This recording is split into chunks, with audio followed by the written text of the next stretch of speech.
Okay, hold on just one second. Let me turn my phone on silent or we're gonna hear that the whole time. Okay, so hi everyone. I hope you're having a great morning. Um, so today we're discussing how to get your buyer's offer accepted. And I'm going to give you basically the perspective from a buyer's agent, which for many years of my career, for 7 years, I was predominantly a buyer's agent.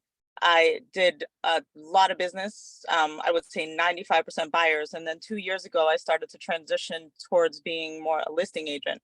So I have the perspective of putting offers in a highly competitive market and what I did as a buyer's agent, and now as a primarily a listing agent, what basically I look for in an offer when there's a competitive multiple offer situation. So obviously, like, step number one is knowing how to complete your offer. We know as experienced agents, if we see an offer that's not completed properly, that's missing a lot of addendum, that's just not presented well, we already know that there's like a big hurdle there because the agent probably isn't very experienced and we're going to have to do a lot of the work. So that's just a subconscious thinking process. It doesn't make the decision at the end of the day.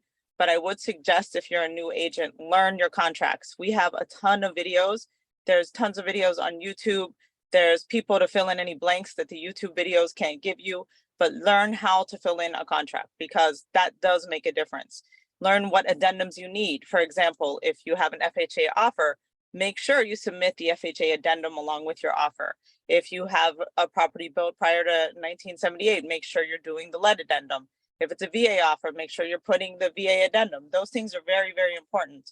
So, if it's a condo, if it's an HOA, so really an offer is only presented in its entirety when all of the addendums are included. So just be sure to do that. But as we know, like, we were in a highly, highly competitive market nationally.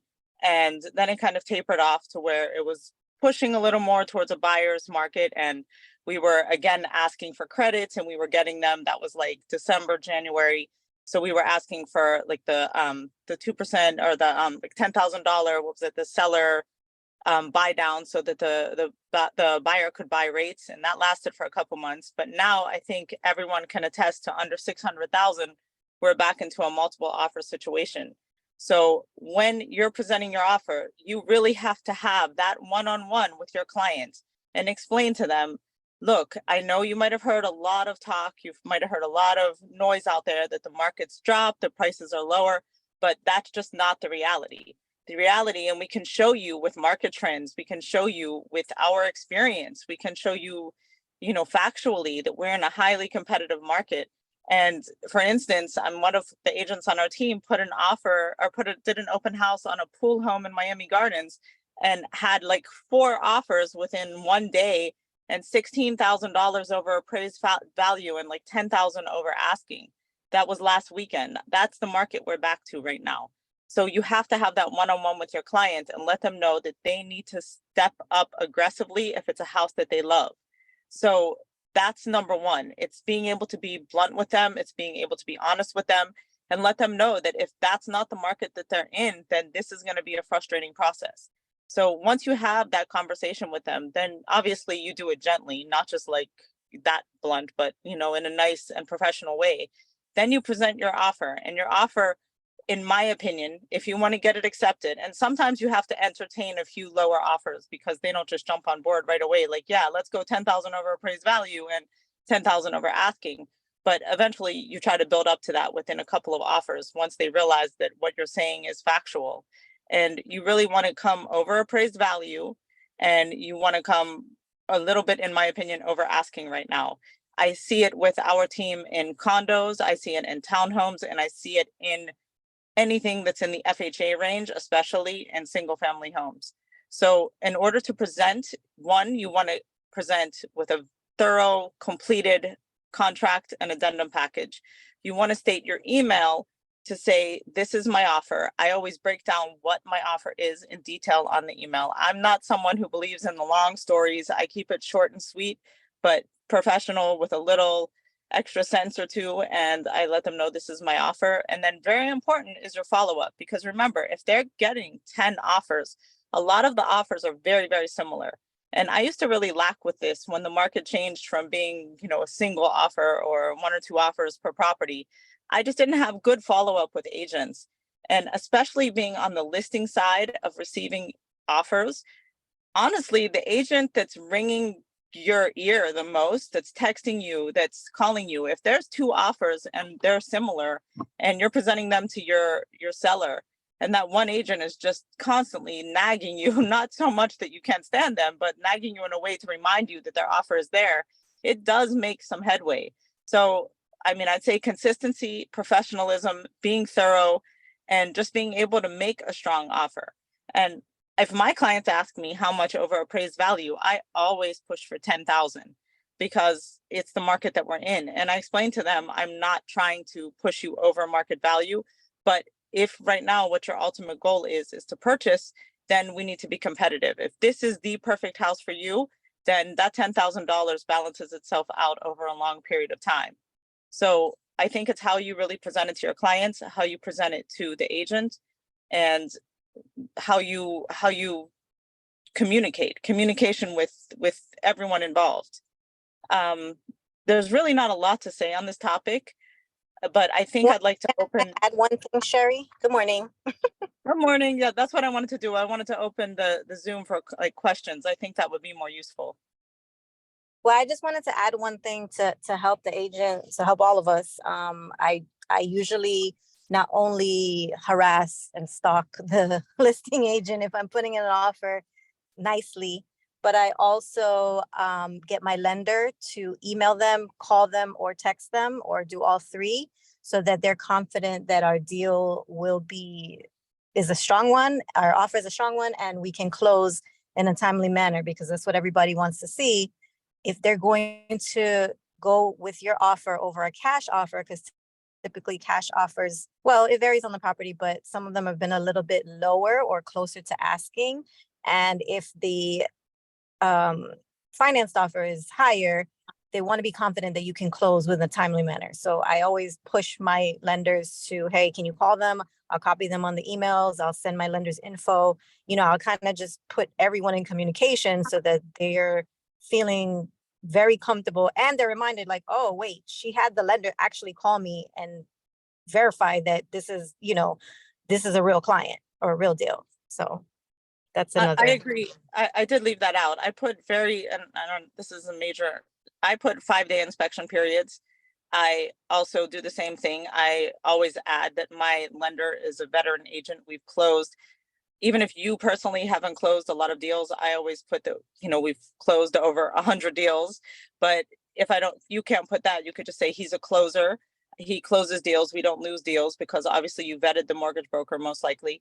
And I always do have that contact information there. And I don't always have them reach out, but I always put contact information so that they can reach out to the mortgage broker if they want to. But that's a great point, Natalie. I agree with that.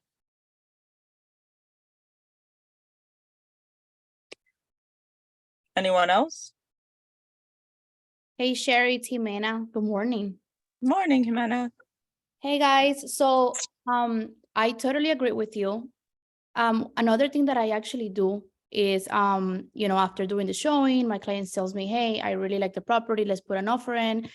I go back, I run some comps, because I know that they're going to be receiving a lot of offers. I explain to my client, hey, the comps are coming back at 400. You're not going to pay more than that. However, I'm going to go ahead and send the offer a little higher, maybe 415, 420, with an appraisal contingency. So, the offer looks attractive. Sometimes they don't understand that. So you need to explain to them, you're not going to pay that amount. However, you do need to run comps the right way, because it might come back at that price if you don't run them the right way. I reach out to the listing agent and I let them know, I introduce myself. I tell them that, hey, we have everything in-house. We have the lender in-house, the title company, the inspection company. So, to make them feel more comfortable, and that deal is actually going to go through. So that helps me a lot in my offers to get accepted. And then I send out the offer, I copy my lender. Usually my lender always reply back, introducing himself, and he makes a phone call. So that's what's been helping me out, to be honest, these past months. So guys, that's definitely, having the lender call is definitely a note to make. Right, and running the comps too, sending your offer a little bit higher, to compete with the other offers. Hands down, you should never make an offer without running the comps. That should be, if you're a new agent, in your, whether it's a buyer's market, seller's market, no matter what market you're in, no matter if it's easy to get something under contract, make sure that the very first thing you do before you write an offer is you run your comps. So you know, and before you even have the conversation about value with your client, make sure you're doing that just on autopilot. And Gigi made a good point too, doing double deposits. Obviously, sellers like to see higher deposits. It puts the buyer on the line a little bit more. They like to see shorter loan contingency periods. I stray away from them. Shorter loan contingency periods, they make me a little bit nervous, but it works for, like, when I'm looking at a listing side, it definitely encourages me to accept an offer. I have something to say. I'm not really on the buy side, more on the listing side, but the few buyers that I have helped, if you have a large social media following and you go to their open house and you're recording and you tag them on the under contracts or anything like that, or even at the open house, it's kind of like you're helping their marketing and you're helping their listing get out there. And just based on that rule of reciprocity, everyone wants to help if you help them. And so see if you can, on your social media, when you're at an open house and you're doing your stories and you're doing all of that, see if you tag the listing agent, because that's going to help them out.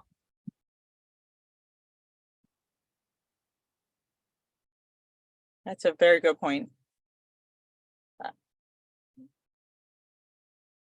Jimena just put in the chat, she does a 3-day inspection, and definitely with certain inspection companies, 3-day inspections are all that's necessary. But be careful when you do that, because not all inspection companies can operate that quickly. Sometimes they take 2-3 days just to schedule. The one that we use a lot in-house, they're very quick, so 3-day is possible. Any other thoughts on or input on what people do for successes?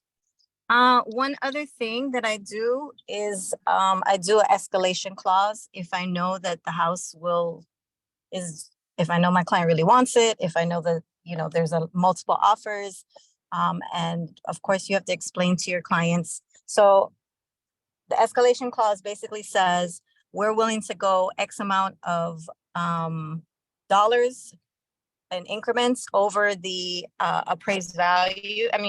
Over the highest offer. So I send that also over with my offer, and I let the agent know, because some agents don't know what the escalation clause is. I add that sometimes too. One thing I add in addition to that, just from my own past experience, is with proof of the highest offer furnished to the buyer's agent, because they can say anything they want. If you don't put that in there, they don't really have to show you the other offer. So I just add it just to be on the safe side, because I felt like in my own purchase, I got a little bit pushed around with the escalation clause. But that's definitely helpful in a competitive market, for sure. And one thing I wanted to touch base on and move towards also before we get to the end of the call is title. I don't know if everyone's aware. So in Miami-Dade and Broward County, that's why we choose that option Roman numeral 3, Miami-Dade Broward provisions. We choose by default, like the normal is that the buyer chooses the title company. In every other county in Florida, the normal is that the seller chooses the title company. It's a huge advantage, no matter what side of the deal you're on, to have your own title company. Luckily, we have great in-house title that is here now, but I'm a firm believer in having my own representation. The more that I've grown my business and doing the amount of just title companies that I've had to work with. Even in the past 2 months, I worked with some nightmare title companies because sometimes on wholesale deals, you don't get your choice, and not every title company is the same. I've literally had commissions paid incorrectly, the wrong amounts paid to sellers, deals just held up, like every weird scenario that you can imagine I've had, I think, in the past month or two. So I really, really encourage to make a relationship with, your title company and push for it as much as possible. If you're not in Miami-Dade and Broward, if your buyer's on track with that, you always do have the option still to choose to put in your offer that you want to choose your own title. If you're on the seller side, you are not required to use the buyer's title company as your representation. They can choose to have their own representation as well, which is something that I've really become with my own sales and with my investor sales, where now I always want my own attorney handling the deal. I don't want to leave it to the hands of the buyer's title anymore. So speaking on that, I'll hand it over to Lifestyle Title and they can tell you what it is that they do. Oh, wait, Dagmar is asking. So yes, if option III is the best for your buyer. So if you're a seller and buyer's choosing, it's option Roman numeral 2, the II is better for the seller if the buyer's choosing. But for your buyer's behalf, the third one is better. Sylvia can answer that better. And if seller is choosing, obviously it's the first option. But that's Sylvia's ballgame more so than mine.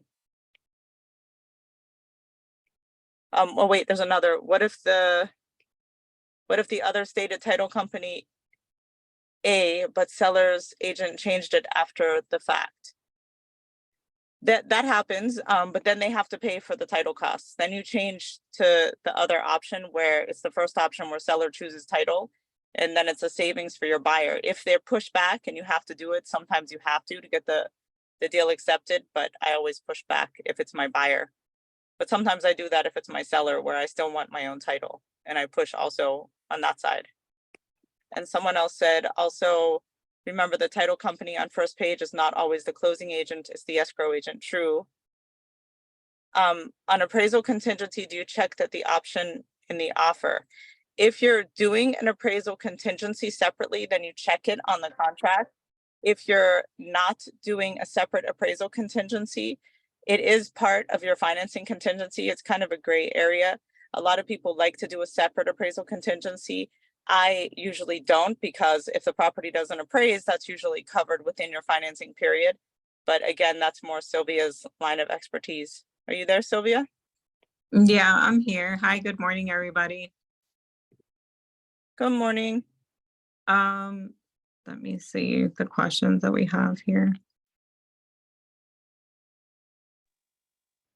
So yes, and we have a lot of agents that are in the West Palm Beach area, and typically at that point the seller chooses title. Again, once they choose title, the buyer has to go with that title company, and we do have a lot of options. So we have a lot of agents in the West Palm Beach area, in the Orlando area, that they choose for our title company to hold escrow, simply because they feel a little bit more comfortable. It's it's easier for the client. If there's ever a dispute, we can jump in and pretty much assist with that. In Miami-Dade, Broward County, the buyer chooses title, and the seller has the option to have representation. We do have in-house counsel. We have a few attorneys that pretty much assist with transactions. In Miami-Dade, Broward County, when the buyer has the option to choose title, they pretty much, they bring their deposit, they bring their transaction to our office. We practically facilitate the settlement services, the closing services. And we do have a lot of sellers that opt to also use our office.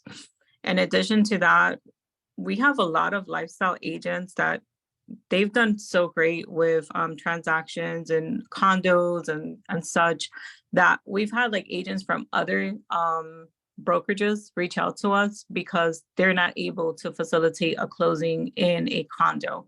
And they're trying to figure out how the agents at Lifestyle were able to get the transaction closed out. And one of the one of the main reasons is because our title company, we have so many underwriters. And our underwriters, you know, they basically measure the risk of if we take something on where it's not a liability to the client, to the lender.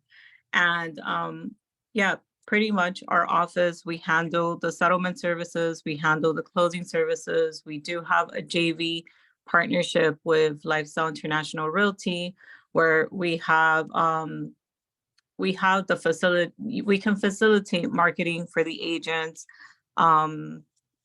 Is there anything else that I should be?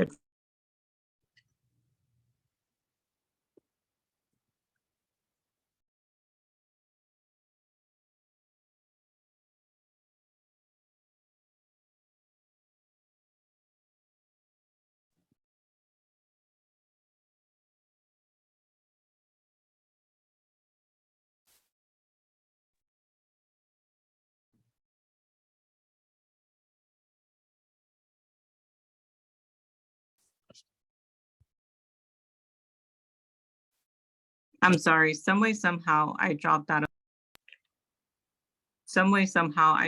the call. Do you guys have any questions or any concerns regarding your as-is contract and how, you know, title could assist?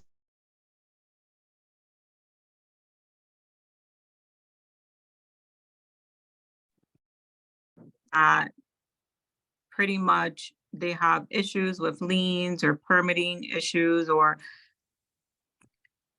condo association liens that we're able to assist with.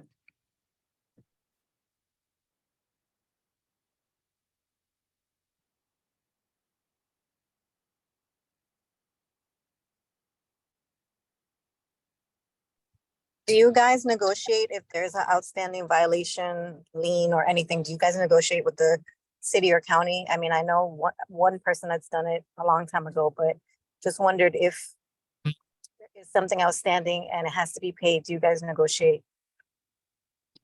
We do have that availability to negotiate on behalf of a seller. But pretty much, so we do have that availability where we sit here, and we've done it quite a few times actually, as of recently, and while I've been in this office.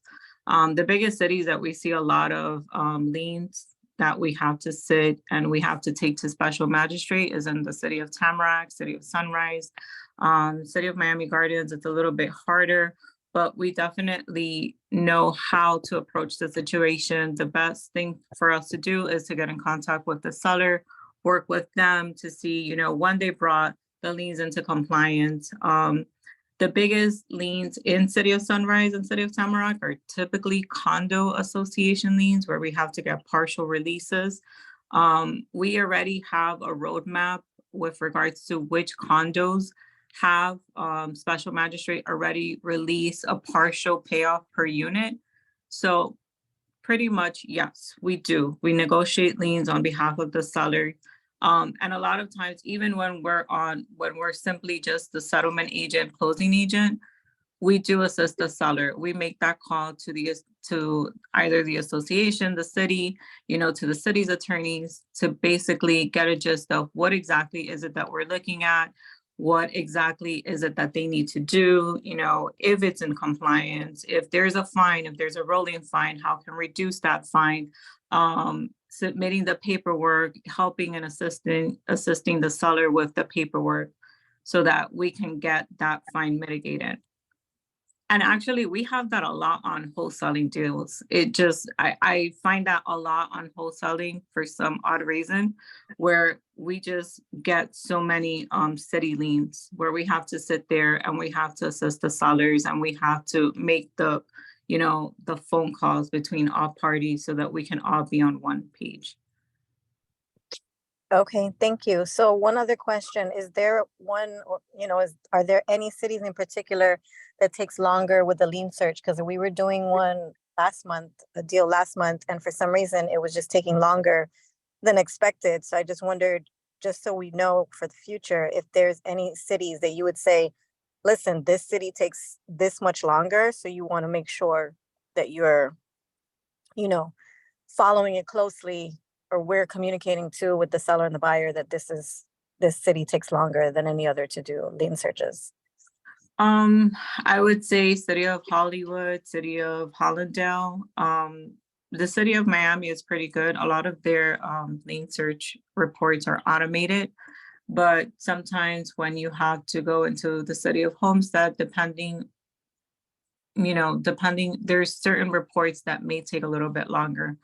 And right now, the number one city that I'm having an issue with is the City of Miramar. All of their lien searches are done through the PD, the police department. They don't have just an office on their own just to run lien searches. So typically they're the ones that take a little bit longer. City of Hollandale, City of Miramar, City of Hollywood.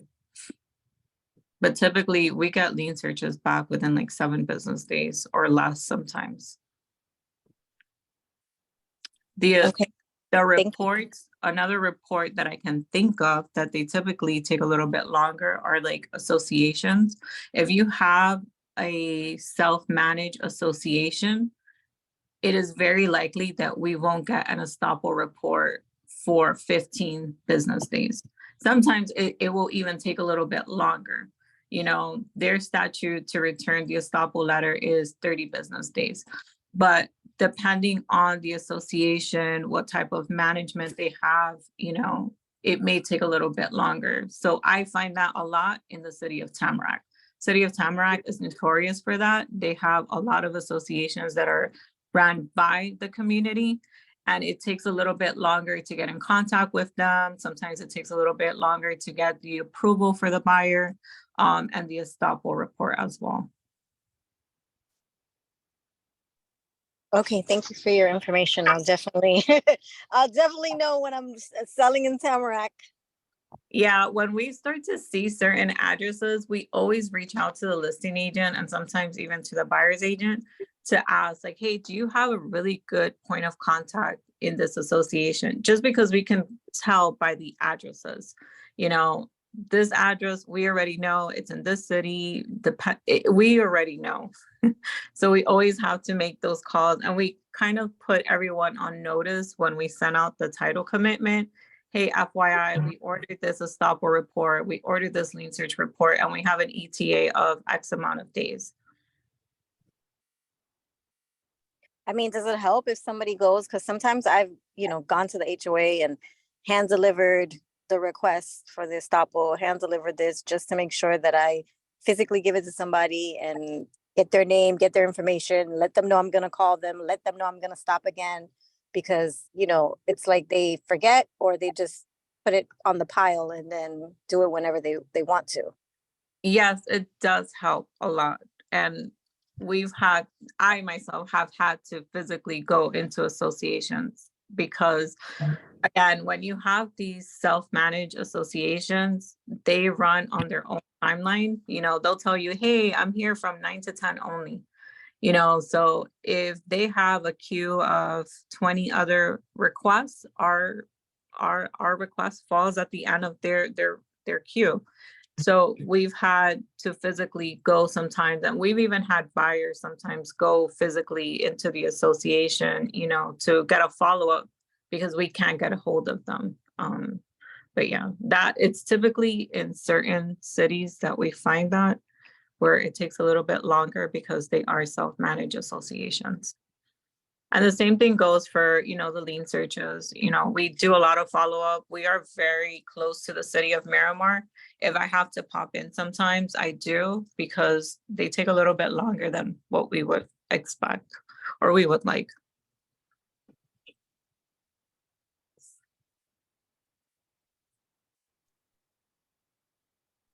I'm going to use Gigi's tactic and tag everybody in the City of Tamarack so they know who we are, so we can be friends with them and go to their little fundraisers. So they're like, okay, we're friends with Lifestyle. We're gonna put them ahead of the pile. For sure. No, and it also helps, sometimes we have to have these relationships, for example, with the City of Miami. City of Miami is great because a lot of the things that we remit to them, it's automated. it's great, it's awesome, but sometimes things fall through the cracks and we have to reach out. And it's great that we've created relationships with certain people in the cities where we can just call them and be like, hey, listen, we're working on getting this transaction closed as soon as possible, but we can't because we're missing A, B, C, D. You know, like, who can I reach out to? Who can you put me in contact with?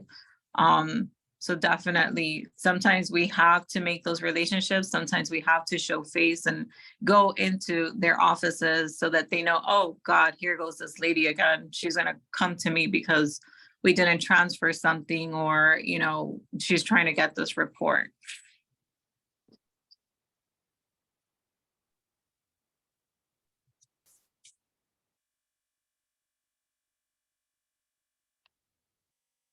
The other would like to let you guys know also is that we are in the Miami Lakes office.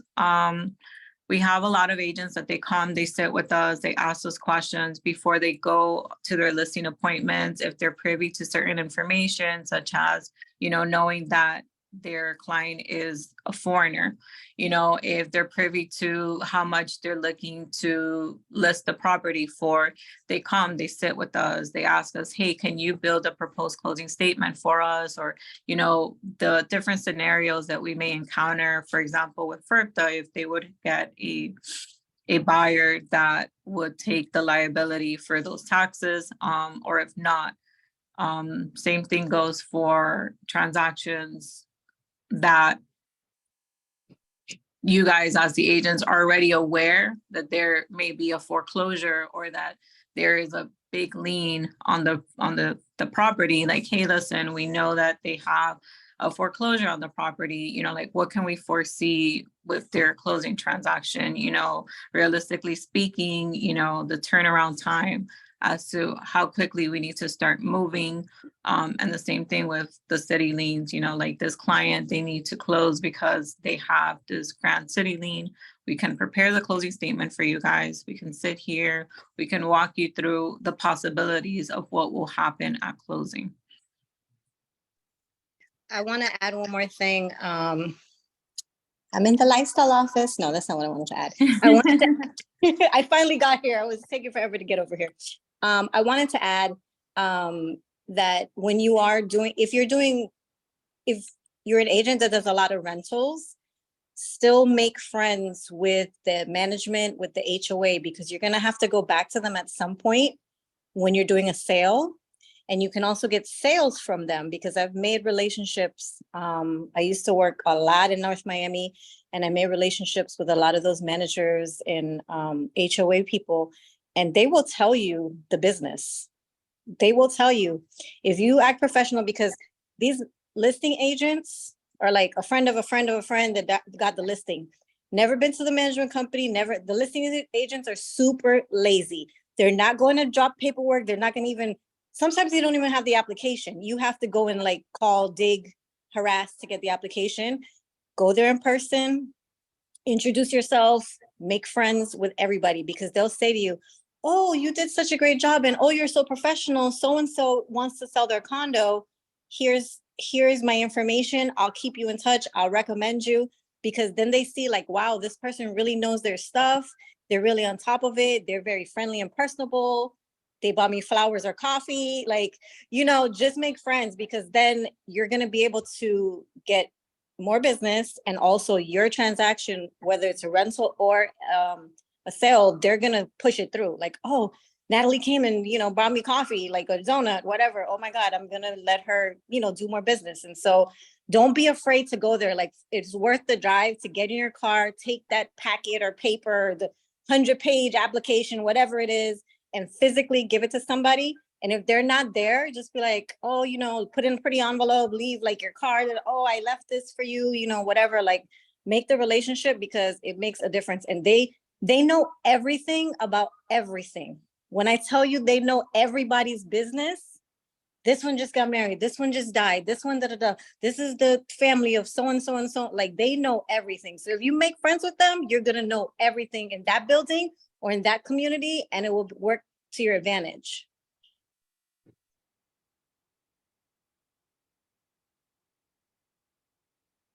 You heard that, right, Chelsea?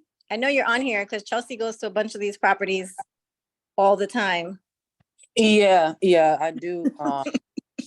I do try to the HOA meeting and stuff like that, and I'm really good with mines, and I do a lot of rental with mines.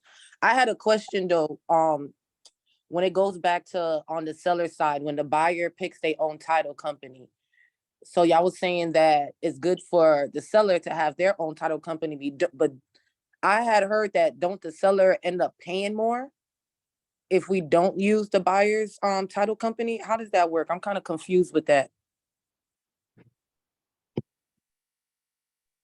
So each title company has a cost to prepare seller's documents, but pretty much sellers have the option to get representation. And one thing that you should know is that when you are on the listing side and the seller is getting so for example, title is a neutral party. The settlement company, they are a neutral party, whether it be a title company or an attorney, they are a neutral party.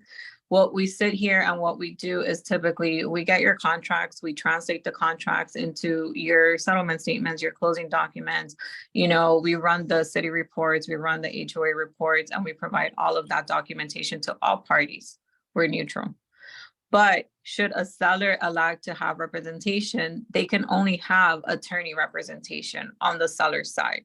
If you're doing the Miami-Dade provision, so they're only allowed to have attorney representation. So for example, we're on the buyer side a lot in Miami-Dade, Broward County. If we have a listing agent reach out to us and tell us, hey, by the way, ABC Title is going to represent the seller. The very first question that we always ask is, do they have counsel? Because they're only legally allowed to be represented by counsel in this transaction. Do you end up paying more if you have your own counsel? Probably. Why? Because the attorneys, they have their attorney fee. But is it worth it to have counsel on your end? More than likely, yes, because what they do is they review all of the documentation. They ensure that all of the closing documents are represented per the reports. And they're the ones that pull, you know, certain, for example, if there's payoffs and things like that, they pull all of these reports and they're the ones that review everything and ensure that everything is transferred out of the seller's name properly into the buyer's name. Where if something were to happen post-closing, the seller would have no liability. You know, this would now fall on the title company and the buyer. So does it cost a little bit more? Yes, but there are a lot of attorneys that they're willing to, you know, match whatever cost the title company may have. Again, I think just because we work with a lot of listing agents here and we see the frustration that they have with the title companies. And we've also had to jump in a lot on the seller side where the title company, they may not be very well versed with how to handle a certain situation and it's delaying the closing. And we have a lot of sellers that they're simultaneously also closing and purchasing another property. You know, it does help to have somebody on the seller side to help them and to ensure that they're going to close on time and that the current transaction does not affect the future transaction. So there is a possibility that you pay a little bit more. I always say it's worth it. You are getting an attorney, whether it be with our office or any other office, you know, you are getting that representation. So I think that it's worth it. You don't have to use the title companies for your seller. And again, just sitting here in title, we see the frustration that a lot of sellers go through and the listing agents because they can't get their transaction to closing. And the settlement agent is just holding the transaction back. Well, you guys, I want to wrap this up because I know we're going in about 45 minutes for this. I'm sure George would love it. He usually cuts it off at 9. But it was very interactive, a lot of good questions. I really want to thank Sherry and Sylvie for jumping on this Friday and just giving us the knowledge and key to make sure that we take our business to the next level. I added my number in this chat. Should you guys have any title questions, you can continue to contact myself or Jimena. We are your direct access to Sylvie. Sylvie's number is a very special low-key number, so any questions you have, you can always contact us and we'll get those answers for you. But again, thank you all so much for joining us and have an amazing rest of your Friday and a great weekend. Thank you. Guys. Bye, Yeah. everyone. Thank Bye. you so much.